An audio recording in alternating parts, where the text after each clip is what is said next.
پروژه کشاندن آویش حسکه من بحث به پروژه بکن و زانن کریزه که مزن یا آویل پاریزگاه حسکه هيا چند مهن واسكها آوی علوك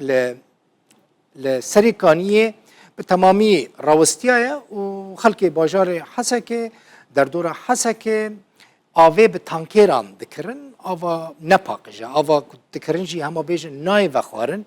بهاي جي ناي كرين هجمارك جريك خستن مروفي آف برج مالباتين هجار را پیدا دكرن لي بنيزكبون آوين را او ريقسن دبيجن دي او نكارن و آوه پیدا بکن و بگهینن خلقی جبر وی کیجی مترسیه که خطره که گله کی مزن لسر وان مالباتین هجار هیا که نکارن آوه بدست خواه بینن جبو چاره سر کرنا کریز آوه الحسکه و در دور آوه چاهیه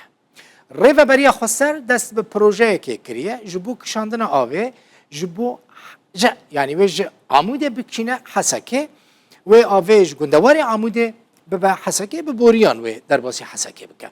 ريفا بريا خسر بقاسي 3 مليون دولار امريكي بتشيك جبو و بروجي فقطان ديا چقاس دريج دكا يعني اف بوريا اوي چقاس جگندواري عمودي حتى حسكي 62 كيلومتران دريجيا وان بوريان هيا يعني 62 كيلومتران اف عمودي جبو حسكي ورا كشاندن جگندواري عمودي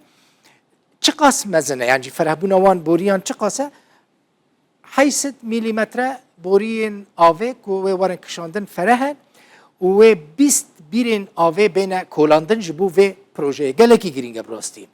5 بیر نها هاتنه کولاندن 3 بیر دینه کولاندن و 12 بیر جی لبنده کولاندن اینه وکیدن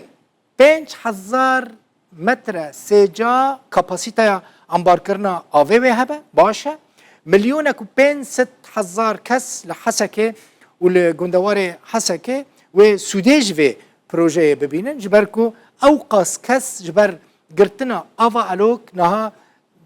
آوا پاقج محرومانه اف پروژه دمکو تمام ببه بچه سری بگمان و کریزا آوهجی لپاریزگاه حسکه و نمینه